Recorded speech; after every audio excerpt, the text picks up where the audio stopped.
I work in a library where the books whisper. The whispering begins. There's something serene about an old library. Rows of aging books, the musty scent of history lingering in the air, and silence so heavy you can hear your own breath echo. But what if the silence wasn't empty? What if, when no one else is around, the silence whispered back? I took a night job at an old town library for the peace and quiet. But I've come to learn that the books here have voices of their own, and they never stop talking. It started with a job listing I stumbled upon during one of my restless late-night internet searches.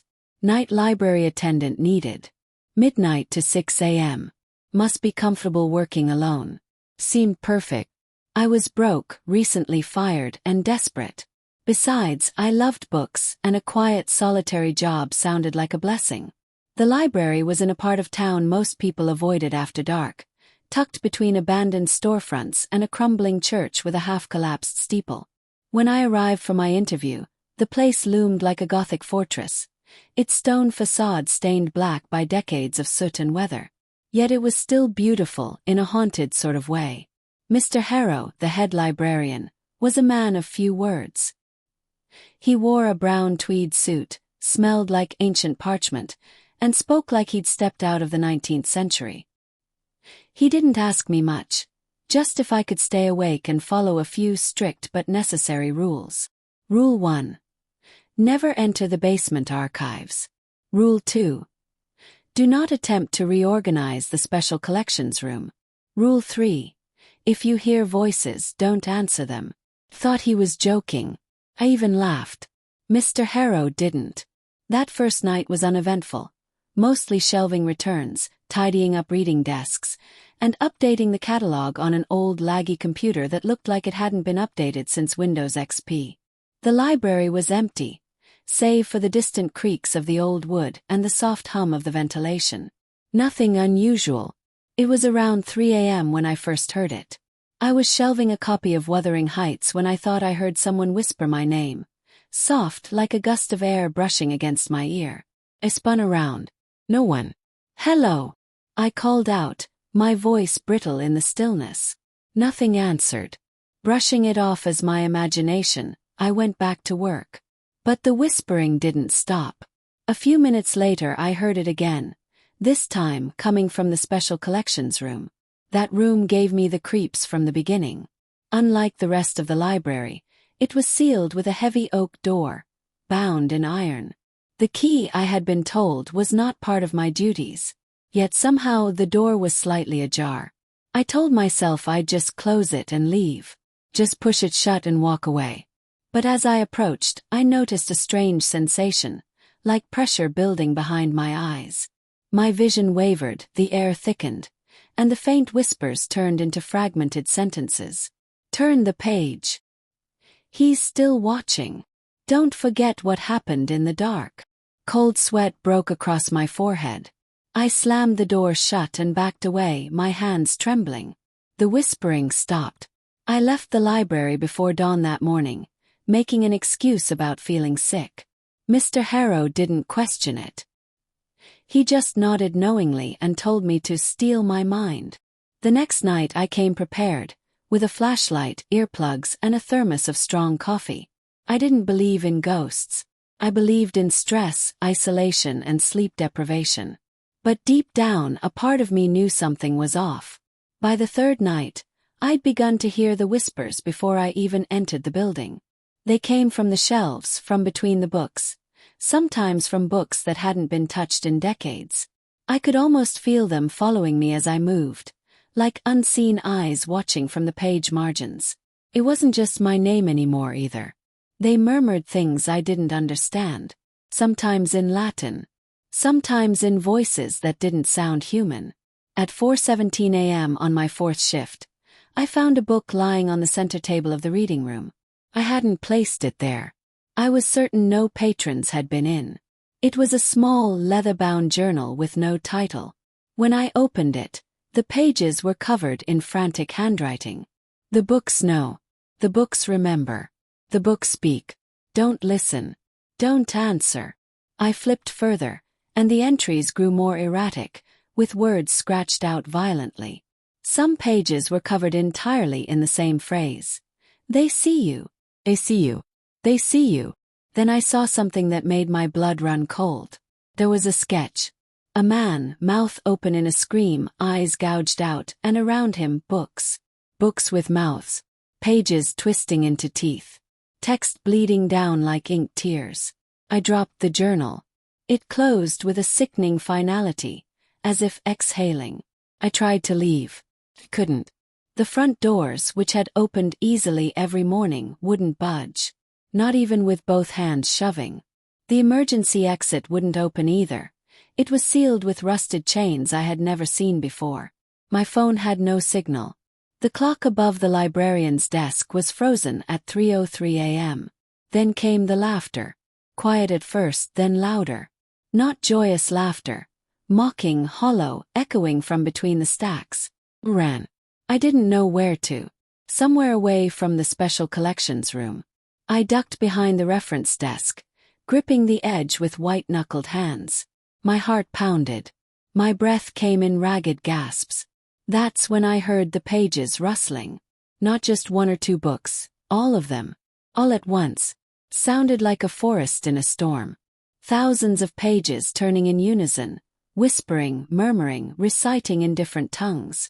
And one voice, clearer than the rest, came from directly behind me. You read, now you are read. Turn slowly. A book lay open on the floor, glowing faintly. Its pages were blank, except for one fresh line that wrote itself as I watched. New entry, attendant. Name, Colin Reeves. Status, listening. I backed away, stumbled and fell. The whispering crescendoed until it became a low, humming chant. My ears rang. My vision blurred. I don't know how long I lay there. Seconds, minutes, hours, until I awoke in the morning light, sprawled on the floor of the library. The doors were open. My phone had signal again. The books were still. Mr. Harrow arrived shortly after. I told him everything. He just nodded, placed a hand on my shoulder and said, "You've been marked now. Try not to fall too deep. Not all books want to be read." I should have quit. I should have walked away and never looked back. But something about the whispers. They've gotten into my head. I hear them when I'm awake. I dream in ink. And every night I return, the books are waiting, rustling softly, whispering more secrets. Some of them want to be heard. Others want something more. There are stories that read you back. And in this library they never forget. The Journal of Names. The next night, I returned with shaking hands and a hollow feeling in my chest. I wasn't sure why I was going back. My brain screamed to stay away, to find a new job, any job. But something deeper than logic was pulling me. Maybe it was the book that had written my name. Maybe it was the whisper I kept hearing, no matter where I went. I could be walking through a crowded street or sitting in my apartment with the TV blasting, and I'd still hear it. A voice under the noise. Pulling. Remembering. At midnight, I unlocked the front doors with the brass key Mr. Harrow had given me. The library was silent just like before. The lights buzzed faintly overhead, flickering every so often in that lazy, broken way old buildings do. But the air felt heavier now. Like something had taken a deep breath and hadn't exhaled. I walked past the main desk and froze. There it was again. The leather-bound journal from the other night, resting exactly where I had left it. But this time it wasn't closed. It was open. And there were more names. Pages and pages filled with names in different handwriting. Some neat and meticulous. Others scribbled like they'd been written in a frenzy. Colin Reeves. That was me. But the names above mine. They weren't crossed out. They were smudged, faded.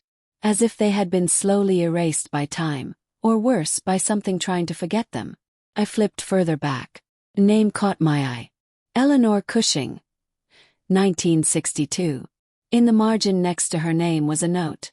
Refused to listen. Removed. Removed from what? I turned another page and saw a drawing. No, not a drawing, a map. Rough and almost childlike, but detailed enough to recognize the structure of the library. There was a hidden section marked on the bottom right corner of the basement. The basement I was told never to enter. My heartbeat quickened. I spent the next hour pretending to do my duties, checking the catalog, cleaning returns, but every task felt hollow. My eyes kept flicking to the stairs behind the staff door, the ones that led down into the forbidden floor. At 2:33 a.m. I gave in. I opened the staff door and descended the creaking staircase. The air grew colder with each step, and the fluorescent lights above me flickered out entirely by the time I reached the bottom. I turned on my flashlight. The basement wasn't just storage. It was a maze, rows and rows of bookshelves like a skeletal graveyard of forgotten knowledge. Dust floated in thick clouds with every step I took, and the silence was absolute. But I could still hear it. Soft murmuring. Not words exactly, more like breath against paper. I followed the crude map from the journal. Every few steps I checked my path. Eventually I reached what looked like a sealed stone wall. But something was carved into it. A sentence etched in jagged, deep letters. The listener opens the door. I didn't know what that meant. I reached out anyway. The stone was warm. As soon as my fingers touched it, the whispering surged. Voices poured into my head, not from outside but from inside my skull. Hundreds of voices speaking over each other, crying, laughing, pleading, reading, screaming, and then a low growl. Read. The wall groaned and began to shift. Not slide, not open, shift. Like the stone itself was warping, folding inward. A narrow hallway formed in its place, lined with bookshelves far older than anything upstairs. I stepped in. The whispering stopped. The hallway led to a small chamber. At the center was a pedestal, and on it, a book.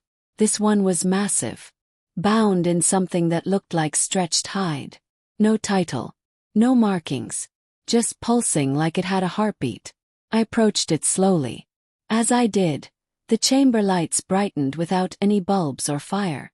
Just a glow from the walls themselves. When I opened the book, there were no words. Just blank pages. Then the page turned itself. And another.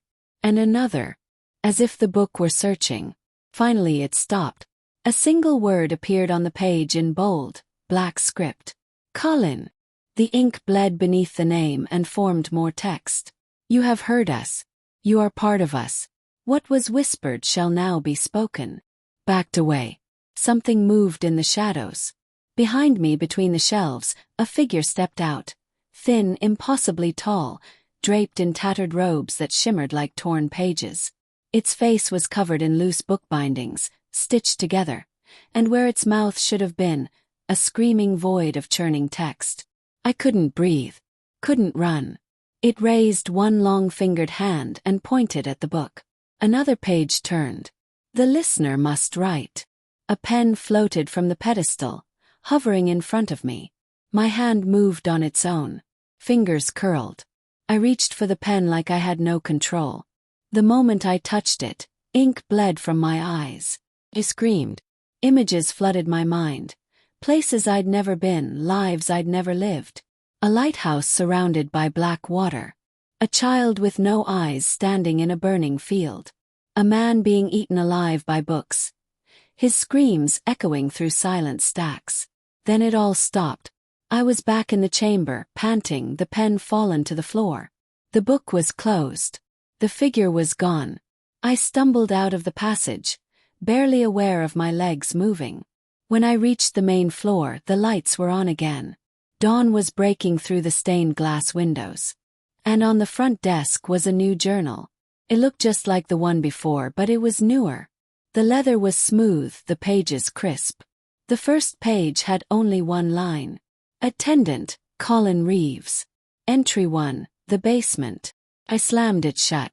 That day I didn't sleep. I sat in my apartment with the TV on full blast, trying to drown out the sound of the whispering in my ears. It never left. By nightfall I found myself walking back to the library. I told myself I needed answers. I told myself I couldn't ignore it. But deep down I knew I'd never left.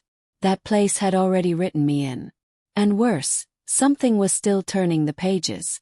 The patron who never left. The night air had a certain weight to it, like it was waiting for something. I stepped through the front doors of the library with my heart thudding in my ears, trying to act like this was just another shift, but the silence inside swallowed the lie whole. The whispers were back immediately, softer than before, more deliberate, like they knew I was listening now. I went straight to the front desk. The new journal was still there, pristine and expectant. I didn't touch it. Not yet. The weight of what had happened in the basement still lingered in my bones.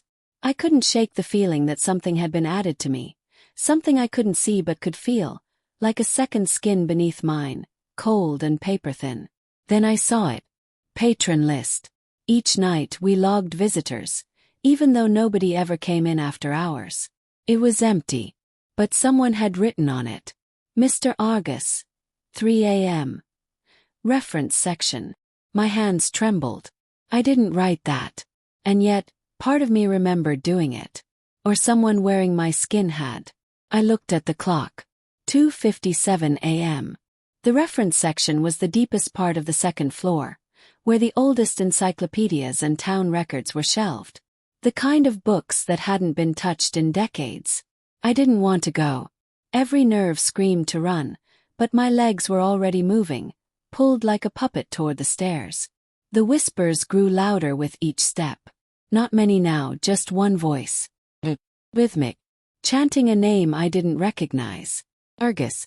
The second floor was colder. I could see my breath fog in front of me. Every shelf loomed taller, darker. I walked past rows of books, each one turning toward me in a quiet storm of paper noise. Pages fluttered open on their own. Letters slid off covers like ink tears. The library wasn't a building. It was alive. And it was hungry. The reference section sat at the far back, marked by a rusted brass sign above the archway. The second I stepped inside, I heard it. Breathing. Slow, strained, wet. I turned my flashlight toward the center aisle. Someone was sitting at the long wooden table, hunched over a pile of books. At first glance, he looked human. A man in a dark gray suit, head bowed, fingers leafing through a dusty tome. His hair was slicked back. His skin pale, almost waxy. He didn't move when the light hit him. He didn't even flinch. I took a shaky step forward. "Sir." His head twitched. Not turned, twitched. Like a jerk of a marionette. Then slowly, he lifted his face to me. His eyes were blank. Not white. Blank. Like pages that had been erased. His lips didn't move, but a voice echoed from somewhere near him, almost like it came from the books around him. "You're not supposed to be here yet," the voice said. My mouth went dry. "Who are you?"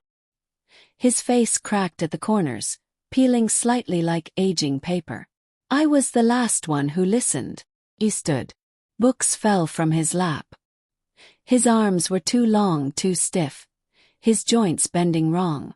Something inside him creaked like a warped bookshelf under strain. He took a step forward, and the books around us began to open, their pages flapping like wings. "You read it, didn't you?" His voice was a hiss now. "The book of calling. Once it knows your name, it never lets go." I stepped back. "What do you want from me?" He tilted his head. "I want to go back." His hands shot out, grabbing both sides of his face. With a sickening rip, he pulled. His skin came away like a mask, revealing a yawning void beneath, a swirling mass of letters, scripts, alphabets of languages I didn't know. And deep within it, a scream, not of pain but of endless reading. Unceasing. The books around him flew open violently, pages tearing out and swirling like a cyclone. Ran. Down the stairs, through the main hall, past shelves that groaned and reached for me. As I passed the front desk, the journal snapped open on its own. My name glowed. And beneath it, another name was now written. Argus Gray. Transferred. The whispers followed me out into the night. I collapsed on my apartment floor hours later, unsure if I had even left at all. My phone was missing. The clocks in my place had stopped at 3 a.m. I didn't sleep. Every time I blinked I saw his face. No, the mask of a face, flaking and false. and the void behind it, filled with screaming words. The next evening I resolved not to go back. I even packed a suitcase, booked a ticket out of town. But when I stepped out my front door, the library was across the street. That shouldn't have been possible. It wasn't there before. My building faced a laundromat. But now beyond the sidewalk stood the same stone pillars, the same flickering lanterns, the same brass plaque. And through the glass doors I could see the front desk. The journal was open, waiting. I shut the door, locked it, bolted it. But the whispering was already inside. It was reading to me. The words weren't coming from a page anymore. They were forming on the walls, crawling across my ceiling, slipping beneath my skin. I tried to block it out. I tried music, noise, screaming. Nothing worked. And then, I heard a knock. I didn't want to answer it, but my legs were already moving. At the door stood a child, maybe 10. Pale, blank-eyed, holding a small leather-bound book. She looked up at me. "You forgot to return this," she said. Then she vanished. The book dropped to the floor. I picked it up with trembling fingers. Inside, the pages were filled with my handwriting. Things I never wrote. Things I never thought. But every line ended with the same phrase. "The library never forgets." Now I know what they meant. Once you hear the whispers, you belong to the stacks. Forever. Shelved souls. The book I found on my doorstep wouldn't burn. Tried. I really did. First in the kitchen sink, then in a metal trash bin, then outside in the pouring rain hoping nature would wash the ink away. But the pages refused. Fire fizzled out on contact. Water slid off like oil. Even a knife couldn't slice the binding. It slid right off like the leather was alive and aware. It sat now on my coffee table, humming. Not audibly, but through some frequency just below consciousness. I could feel it in my teeth, in the marrow of my bones. Each time I glanced at it, the cover had a new title. Once it read, "The Patron Who Never Left." Then, "You Read Too Far." Now it said only, "Return to reshelve." I didn't plan to go back. Swear. But somehow, I was standing in front of the library again before the sun even set. It wasn't there when I walked to the corner store. But now it loomed in front of me like it had always been. My apartment was gone. The street was wrong. And in my hands, the book. The doors opened on their own. Inside it was darker than I remembered. The lanterns flickered. Dust hung in the air like smoke. The clock on the wall above the front desk was frozen at 3 a.m. The journal lay open, and next to it, a slip of paper. "Please reshelve. Fiction, row 9, shelf 4. File Harper Daniel. Status: overdue. Daniel Harper." That name. I didn't recognize it, not really. But it echoed in my mind like a name I should know. A memory on the edge of awareness. Someone from a dream. Or a forgotten part of myself. I clutched the book tighter and started walking. The fiction section was on the far west wing. I had only been there once, early in my employment, when I was still pretending this place was normal. It looked different now. Longer somehow, the ceiling higher, the shelves stretching farther than they should. Like the building was slowly unfolding into something else.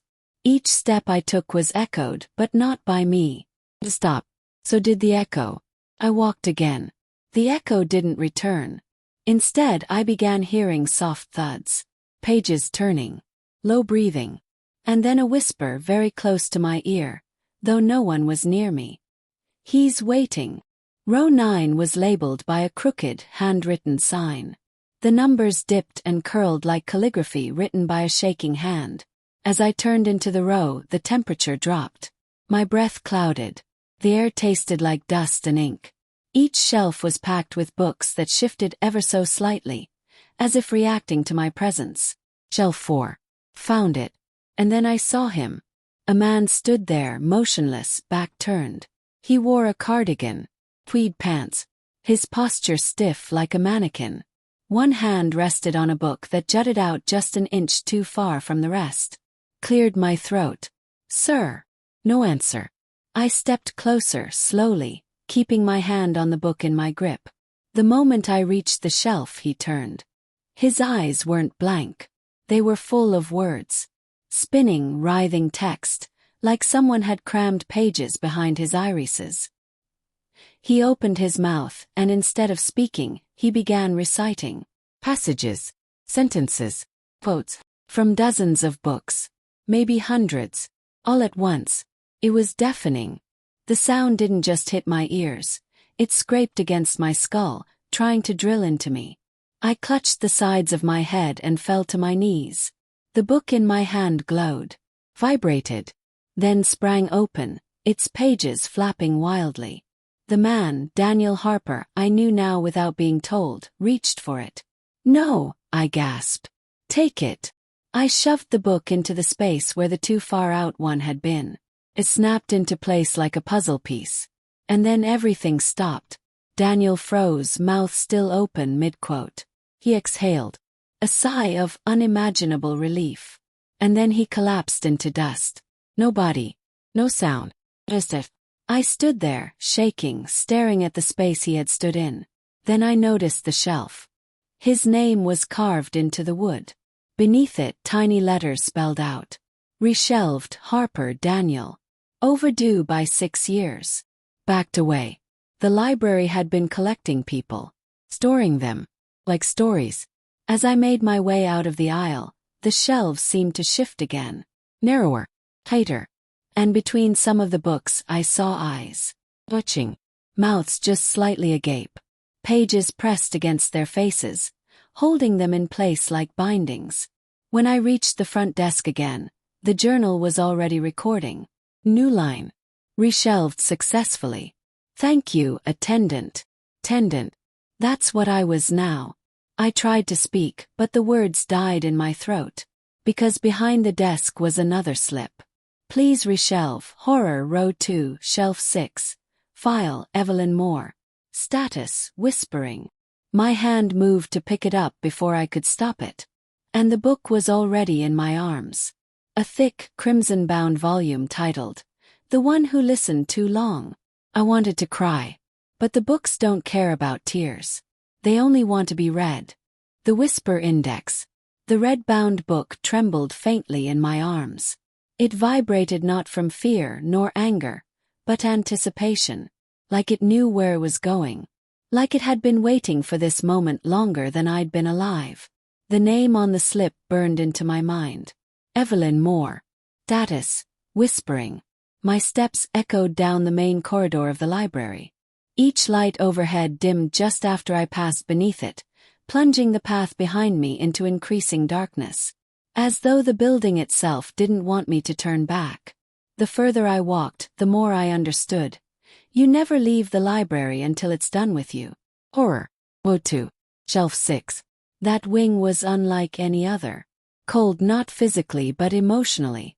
Like every book had absorbed pain, terror, and madness, and still held it in ink-stained pages. The sign over row 2 was shaped like a skeletal hand, pointing into a yawning aisle of crumbling wood and faded spines. The books here were older, bound in skins I didn't want to examine too closely. Some still had textures. Holes. One even had a tooth embedded in the spine. Shelf 6 was already waiting. Like it had leaned forward in anticipation of my arrival. And there she was. Evelyn Moore. She stood before the shelf, head tilted at an unnatural angle. Her ear pressed to the space between 2 volumes. She didn't blink. Didn't breathe. Her lips moved ever so slightly, mouthing something silent, except it wasn't silent. The whispers filled the aisle. Dozens of voices overlapping in hushed murmurs. They didn't come from Evelyn. They came from the books. They were speaking to her. Or through her. The book in my arms pulsed harder. It wanted to be shelved. Needed it. I stepped closer. Evelyn didn't notice me. At least, not until I whispered her name. Evelyn! Her eyes snapped to me like she'd been yanked from a dream. Bloodshot. Veins like ink. Her lips quivered, but no sound came. Instead, she turned fully and held out her hands. The moment the book left my fingers and entered hers, the whispers stopped. Silence crashed into the aisle like a wave of cold steel. Evelyn smiled. But it was a tragic smile, like someone who knew this was the end. She hugged the book to her chest, turned toward the shelf, and slid the volume into a narrow space that hadn't existed before. The shelf rearranged itself to make room. As the book clicked into place, Evelyn sighed. And then crumpled to the floor. Not into dust like Daniel. Into paper. Her flesh softened, yellowed, and folded in on itself until all that remained was a neatly bound, handwritten journal. Picked it up, hands shaking. Evelyn Moore, Whispers of the Stacks. The last page was blank. Until words began forming. Reshelved successfully. Thank you, attendant. Another soul shelved. Another piece of the collection complete. My knees buckled. I sat against the opposite shelf, head in my hands. How many had come before me? How many more names were waiting? I didn't want to know. But the journal at the front desk did. And it was never wrong. By the time I made it back, another slip awaited.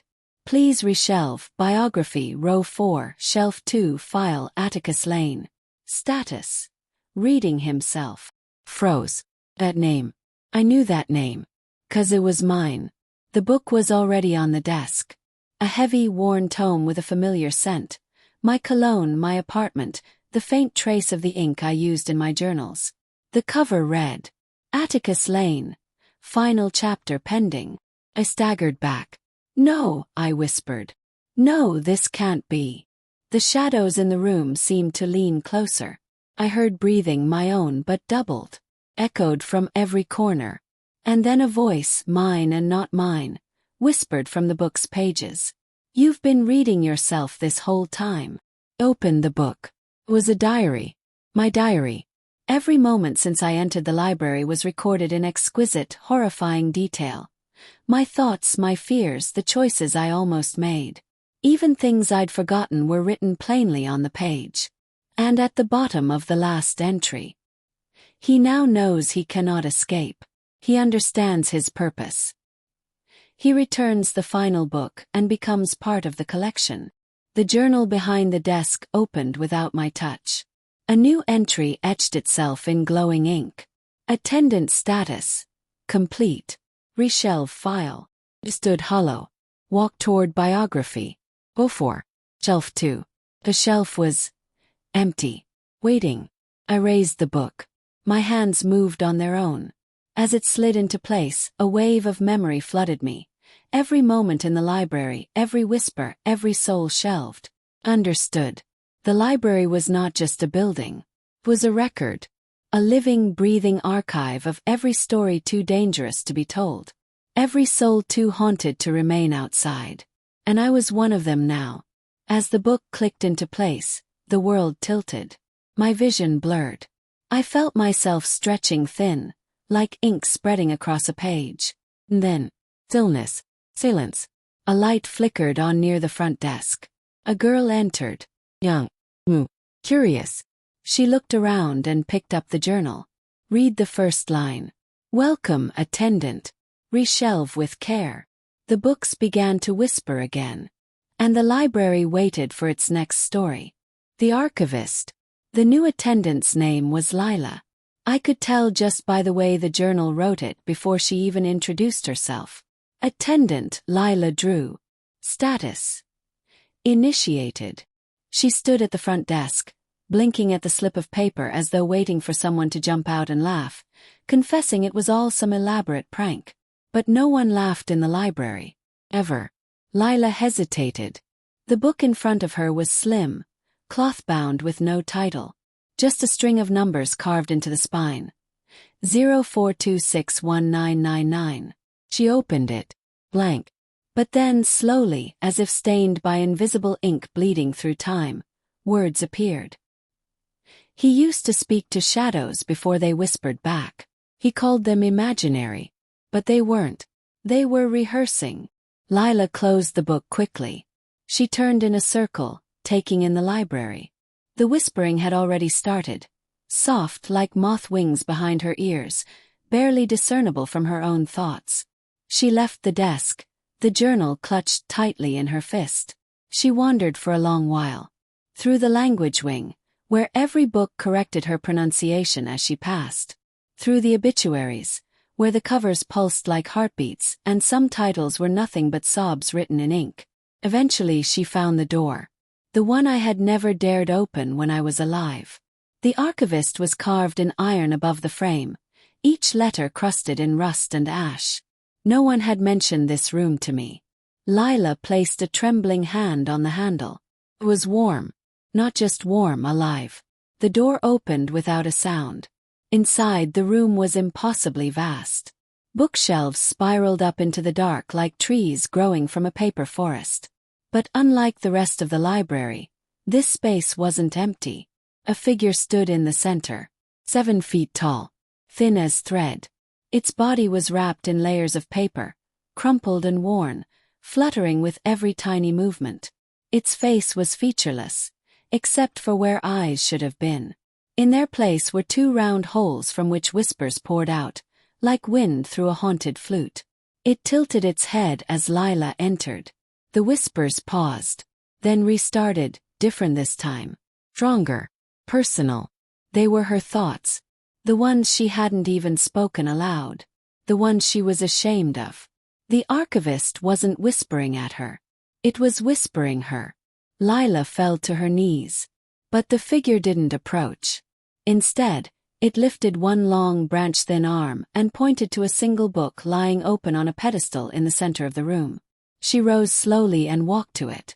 The pages were full, but not with ink. With names. So many names. Familiar ones, terrifying ones, some scratched out violently, as though someone had tried to defy the cataloging process. Near the bottom of the most recent page, Atticus Lane archived. Evelyn Moore archived. Daniel Kessler rewritten. Lila Drew pending. A final line blinked in and out, flickering like a glitch in time. Role assignment. Chosen. Lila looked up. The archivist moved toward her, its footsteps as light as ash on wind. It held something in its paper-wrapped hand. But not made of metal. It was a spine. The spine of a book. And it hummed with words trying to escape. The archivist extended it to her. Lila didn't reach for it at first. She just stared. Then the whispers behind her grew louder. Cries, screams, pages tearing, lives unraveling. She took the key. The room vanished. She was back at the front desk. But the desk was different now. Larger. Etched with symbols she had never seen. The journal was open, pages fluttering as though wind stirred them, though the air was still.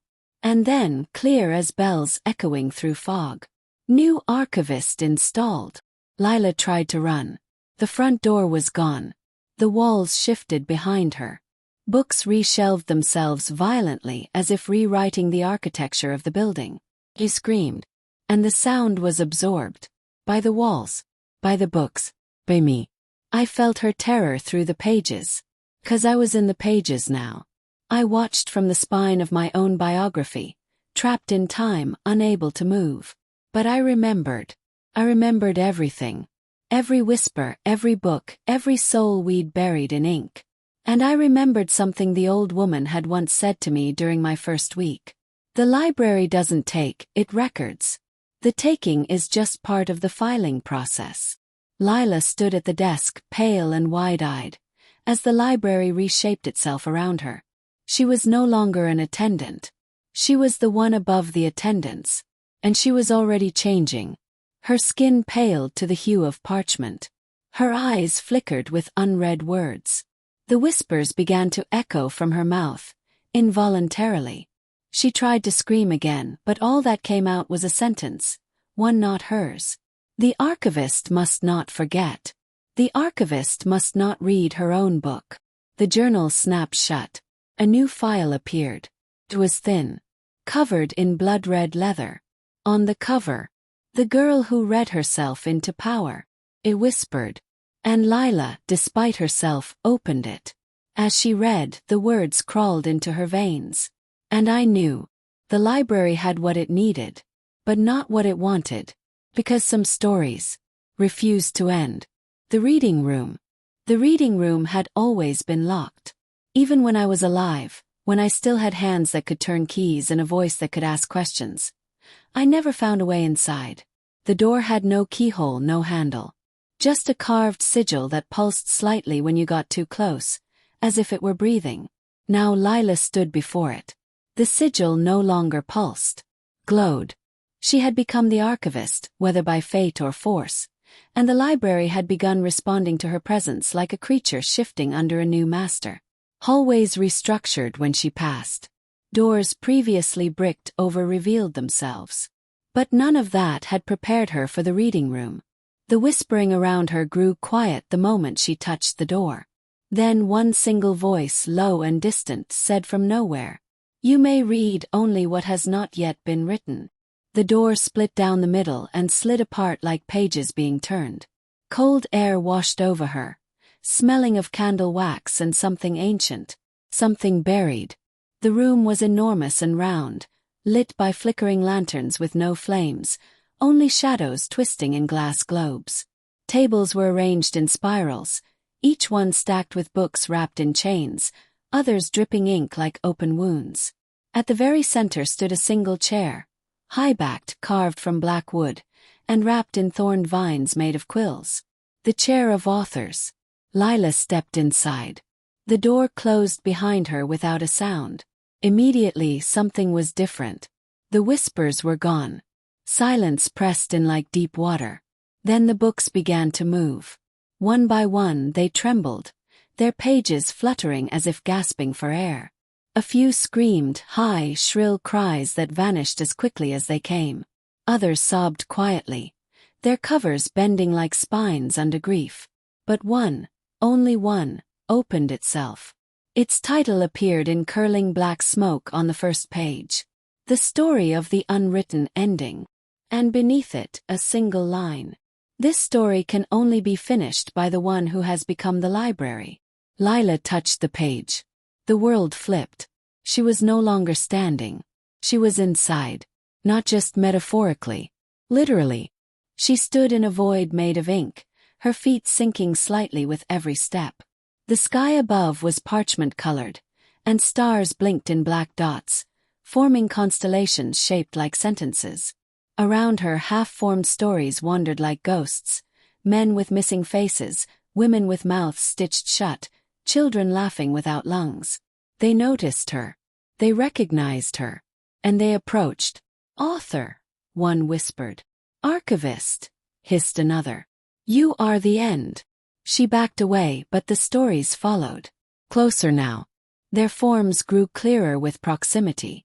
She saw names etched on their foreheads. Daniel, Evelyn, Atticus, me. All the ones who had vanished. The ones who had been archived. "Finish us," they begged. "You are the pen. You are the spine." Lila turned to run, but the inky ground clung to her feet.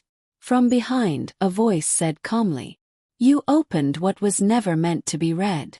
It was the voice of the first archivist, the one who had disappeared centuries ago. No record of them remained, only faint mentions in the margins of certain forbidden texts. But Lila saw them now, standing atop a stairway made of suspended letters, cloaked in living vellum. Their eyes were ink wells, their hands stained with stories unfinished. You thought this library whispered because it was haunted, but it whispers because it's hungry. They descended the staircase toward her, each step evaporating behind them. You thought you were its master, but there is no master, only the written. And the waiting. Lila tried to speak, but her voice was caught in her throat. Literally, like a bookmark forced too deep into a closing book. The first archivist reached her and placed a finger against her temple. Immediately she saw it all. The origin of the library. The first word ever written in it. Obey. The wars fought over its control. The deal struck with a force older than language. Cost. Every time someone read from the forbidden section, a part of them was stored, forever. Not as memories, not as souls. Chapters. She was one now. One chapter mid-sentence. But the book of her was still open. And that meant she could still write. She reached down. Her hands, now stained with crawling ink, moved on their own. She formed letters in the air, and the world around her bent with each curve of her fingers. The stories were not finished. They were paused. And now they remember how to continue. The ghost stories began to change. They stopped moaning. They began writing. Each one formed its own shape, its own sentence. Together they filled the void with noise, with fury, with freedom. And then they turned to the first archivist. He stepped back. "Don't," he said. But Lila had already started the final paragraph. She pointed to him. "The first author must read." His body began unraveling, quill by quill, line by line. He screamed, but no one heard it, because Lila was no longer in the void. She was back in the reading room, but something had changed. The room was full. Hundreds of figures in robes, silent, watching her. They held empty books. She realized what they were. The next writers. The library had opened the reading room for them. And she, Lila Drew, was now the prologue. The journal flipped itself open at the front desk, far above. A new entry was burned into the page. Reading room accessed. Inkstorm initiated. Lila Drew, status. Becoming. And beneath that, in trembling lines. The story is no longer waiting. It is writing itself. The inkstorm. It began with a single drop of ink falling from the ceiling. Lila watched it splatter on the marble floor of the reading room, blooming like a black rose. A second drop followed, then another, until the ceiling wept steady streams of viscous black liquid. The figures in robes, the next writers, stood still as statues, ink soaking into their garments. None flinched. None spoke. They simply tilted their heads back and opened their books. And the books began to fill.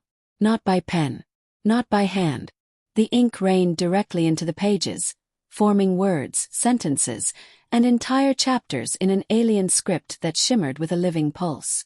Lila stood in the center, arms limp at her sides as the storm thickened. Her skin tingled. Her thoughts slowed. The library was writing through her now, and she could feel it, every single word, being pulled from the marrow of her mind. She tried to scream. Only letters came out. They spilled from her lips in twisting streams, unraveling into the air and spiraling down into books held open by the writers. Some of them were filled with her memories. Childhood afternoons beneath orange trees, the scent of her mother's perfume, the time she scraped her knee on the church steps and thought the sky was falling. Others described things she hadn't yet lived. Dark winters in a place with no name, voices in pipes, a bed of salt with someone breathing beneath it. Time folded in on itself. The reading room expanded outward. Corridors erupted from the walls, impossible staircases burst from the ceiling, and alcoves opened midair like puzzle pieces snapping into place. The architecture of the library was no longer static. It was breathing, growing. With each word recorded, another hallway was born. Lila stumbled backward and fell into one of them. The world changed instantly. She was in a hallway made entirely of torn-out diary pages. They fluttered like moth wings as she passed, each one whispering secrets in a different voice. A candle floated beside her, its flame shaped like an eye. Ran. The whispers followed. "You're writing your own tomb. The endings were never yours to change. Where is the real Lila Drew?" She stopped. That last voice. It hadn't come from the pages. Came from ahead. At the end of the hallway stood a mirror. Cracked, foggy, and covered in scrawled ink that never dried. Behind it something watched. Lila stepped closer, and the figure came into view. A version of herself but warped. Her eyes were hollow ink pools. Her mouth stretched too wide, her teeth stained with blotches of type. And she smiled. "You didn't become the archivist," the reflection said. "You became the ink." Lila reached out, and the mirror rippled. Her fingers passed through and brushed the other Lila's skin. Cold. Paper thin. Suddenly she was pulled in. Fell. And fell. She landed in the heart of the library. Not metaphorically. The true heart. A massive living thing.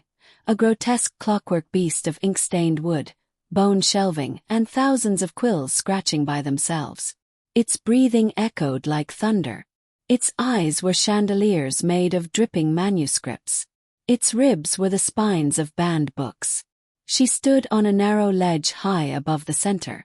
Below, countless chained tomes hung like carcasses from hooks. This was the source. The inkstorm was its pulse. She heard footsteps. Someone else was there. From the shadows emerged Elias Mercer, the former head librarian. The one she thought had vanished 5 years ago. He was alive. Barely. His skin was parchment thin. His veins filled with ink, and one of his arms was made entirely of braided pages. He looked at her with sorrow and madness in his eyes. "You opened the reading room," he rasped. "I didn't know." "You never know. That's the curse. Curiosity writes the first word. Obsession finishes the sentence. And now the library won't stop until it fills every page in your soul." Lila tried to steady herself. "Why did you come here?" "To warn the next," he whispered. "But I was too late. The storm started with me. It ends with you." A tremor shook the chamber. Ink sprayed from vents along the walls, hissing like steam. The books hanging from chains began to scream, long, low howls of pain and hunger. Elias pointed downward. "It feeds on stories. And it's starving." Lila looked at her hands. They were gone. In their place were quills. Her arms were pages now, fluttering in the ink-heavy air. Her voice, when she tried to speak, was a series of typewriter clicks. "You can stop it," Elias said. "One final chapter. One binding sentence. But it has to come from truth." She nodded, trembling. And she wrote. Not with her hands, not even with her mind, but with everything she had left of herself. The truth she had never admitted. That she came to the library not for knowledge, not for power, but to escape being forgotten. She wrote it in the air. And the heart of the library paused. One beat. The inkstorm stopped. The breathing ceased. The screaming books fell silent. A single phrase appeared in burning ink across the living walls. "I do not fear being unwritten. I fear never being read." The library shuddered. Crack. Then it began to close. Not collapse, but fold. Like a book returning to its cover. Corridors vanished. Rooms merged. The reading room shrank until it was a speck of ink on a single page. Lila was back where she started, at the front desk. Only this time she was holding a book. It was blank, except for the cover. The librarian who tried to end the inkstorm. The final line on the back read, "Story incomplete. Awaiting reader." The shelved ones. Lila couldn't remember walking home. She only knew that she woke up in her apartment, the strange book still clutched to her chest. Her clothes smelled of aged parchment and something darker. Wet ink, sour and clinging. The city outside her window buzzed with its usual rhythm, unaware of the library's living heart, of the storm she had just survived. But the storm hadn't passed. It had merely paused. That night she dreamed of shelves. Endless rows of them. Not wood, not metal, bone. Each spine held a name she recognized. Not from her life. From the whispers. From the books. She wandered the aisles barefoot, her footsteps muffled by a carpet of shredded manuscripts. Occasionally she heard a fluttering sound like pages flipping themselves. She called out, but only her echo answered, repeating her voice in strange accents she didn't recognize as her own. Then she found the first shelved one. It was a man, middle-aged, eyes shut, body twisted unnaturally to fit the shelf's curve. He was encased in glass like a preserved specimen. His mouth opened and closed as if mouthing silent words. Below him the label read, "Mason Trigg, the unfinished account." Lila backed away, heart thudding. Next shelf. A woman, hands pressed flat against the glass, her face contorted in grief. Label, "Clarice Wren, bound before the ending." Next. A child, holding a pencil that moved on its own, scribbling backwards across his own skin. Label, "Elliot Gray, first draft rewritten." Lila turned to run, and slammed into a wall of mirrors. Each reflection showed her differently. One version was old, with hollow eyes. One bled ink from her fingertips. Another sat at the library's front desk, whispering to a customer whose face was a spiral of words. The last reflection smiled and waved. From behind the mirrors came a soft scraping sound, like someone or something climbing down the shelves. A voice followed, velvety, deliberate. "You left your chapter open," Lila drew. She turned slowly. At the far end of the hall stood a tall figure draped in strips of paper. Its eyes were black printing press rollers. Its mouth was a book spine stitched shut. It glided toward her without moving its legs, shedding sentences with each step. "I ended the storm," she whispered. "No," the figure said, voice like paper tearing. "You paused it. The library is only ever quiet when it's reading." Reached out. Its finger brushed her forehead. A burst of memory crashed into her. Not her own, but from others. Screams in a basement. Quills made of hair. Shelves that rearranged themselves to trap people. A girl who tried to write her way out and instead wrote herself in. She stumbled back. "There has to be a way out," she said. "There is," it answered. "Become the one who shelves. Or become the one who is shelved." "No," Lila growled. "I'm not your archivist. I'm not your story." The entity tilted its head. "Then write your own ending." With that, it faded like smoke sucked into a closed book. She awoke gasping. The book lay open in her lap. A new sentence had appeared on the once blank page. She chose to write. But the library had already written her.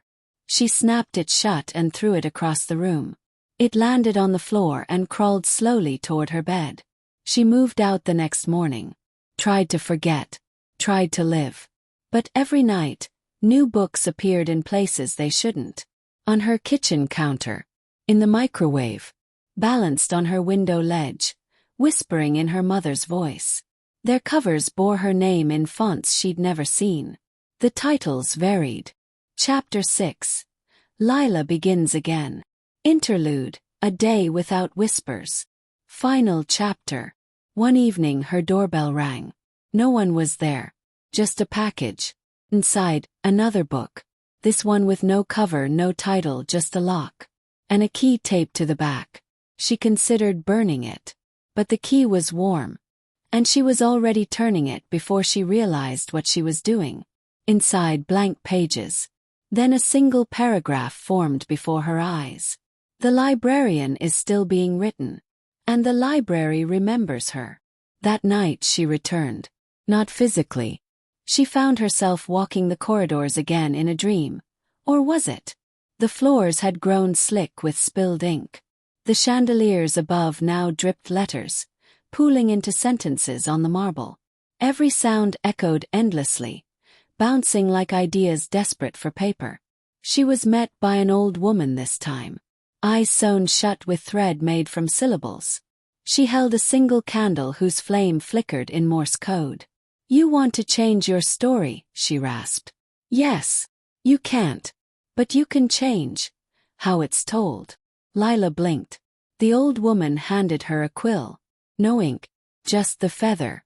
"Where is the heart of the library?" Lila asked. "Wherever you stand when you realize you were always part of the story." With that, the woman turned to dust. Lila looked down. She was standing on a new floor. A giant map of the library's expansion.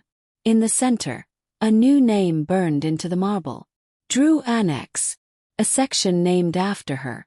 Built from her thoughts. Filled with shelves that had yet to be filled. She screamed. But her voice came out as printed letters, tumbling like snow. She wasn't leaving this place. Not really. And deep inside she knew. She didn't want to. Not entirely. Somewhere between fear and fascination, she had become part of it. Not a victim. Not a heroine. Storyline. And the library adored her. Because she still had questions. Because she still turned pages. Because she still listened when the books whispered. The final borrower. The rain hadn't stopped in days.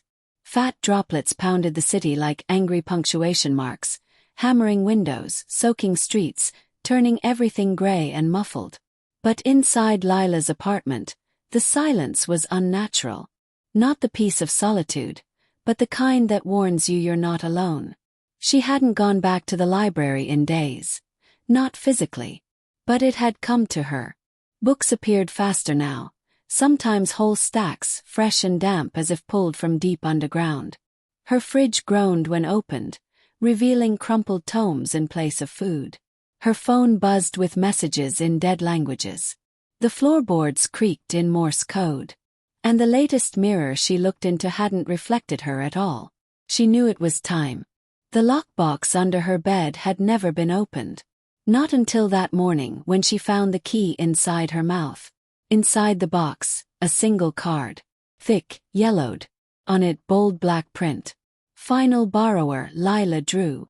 She dressed in silence. Black jeans. Heavy boots. Her old library name tag. It still said assistant archivist. But now the letters shimmered, rearranging when she blinked. By the time she reached the library, the rain stopped. Not tapered off, stopped. As if someone had flipped a switch. The building was wrong. It looked abandoned now. Vines twisted around the stone facade. The sign had eroded into illegibility. One door stood open, creaking slightly in the windless air. She stepped inside. Every light was on. And every light flickered. The bookshelves had grown. They towered over her, impossibly high, disappearing into darkness despite the lights. Some leaned in toward the aisle, others seemed to breathe. As she walked, books turned toward her like heads on a swivel. Then came the whispers. But not like before. Not just murmurs or distant calling. This time they sang. In overlapping voices, tones that looped and twisted like language being born and killed all at once. The melody told her where to go. The back of the library. The deepest archive. The doors there had changed. A single inscription stood over them now. The final borrower returns. Inside the room, a circle of chairs faced outward. Each chair held a figure, some human, some not. All were bound in paper. Their eyes were wide open. They didn't blink. Their mouths moved silently, speaking stories Lila couldn't hear. In the center of the room stood a table. On it, a single book. Her book. The same one she'd opened weeks ago. Now it pulsed with light. Gold 1 second, blood red the next. And standing beside it, smiling with stitched lips, was the entity she thought she'd left in her dreams. Its hands stretched toward her. It didn't speak. Simply opened the book. Words scrawled themselves across the page in jagged, rushing calligraphy. You may write your ending now. Lila approached, her boots echoing like a gavel in a courtroom. Her heart thudded as she picked up the quill. No ink. She didn't need any. She pressed the feather to her wrist. It split her skin, softly, almost lovingly.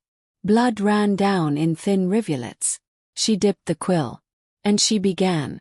This is not the end. Never is. But for now this page will close. The book snapped shut. The whispering stopped. Everything stilled. The chairs were empty. The figure vanished. The lights brightened. A breeze, somehow warm, blew through the room.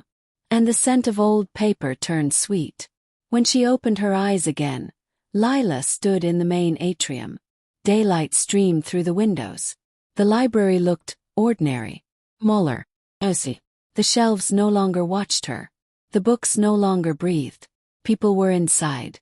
Real people. Browsing, laughing, reading. The clerk at the desk smiled. Hey, can I help you? Lila blinked. I work here. You must be the new head archivist, the clerk said, motioning to a plaque behind her. It read, Lila Drew, curator of whispers and memory. Lila turned toward the shelves. She approached the horror section. And there it was. A slim volume. Black cover. No title. She opened it. Inside, a single sentence. She remembered everything. And forgot only what she chose. She replaced the book. And smiled. Because now she was the story. And the library. The library was hers. But as she turned to walk away, one last whisper curled against her ear. Smiling. Right well. Final borrower. And behind her, in the shadows between the shelves, a new book opened itself. Waiting.